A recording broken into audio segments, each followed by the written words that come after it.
All right, what's up guys?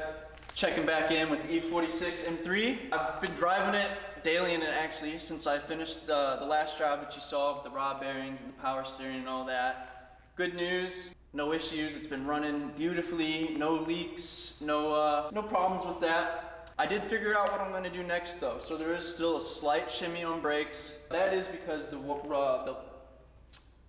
rotors are warped. There's a lot of R's and W's. But anyways, we actually got the little tool where it's got the needle and you press it on the actual rotor and spin it and it'll tell you. So I actually had up to 9 thousandths out of spec. That's what I'm gonna do next. I'm gonna replace the rotors, you know, the pads, and I might go ahead and do, you know, some wheel speed sensors and sway bar end links. So that's probably what I'll be doing the next time I'm wrenching on this thing. For now though, we're gonna go take a quick rip now that rod bearings are good and enjoy some M3 glory.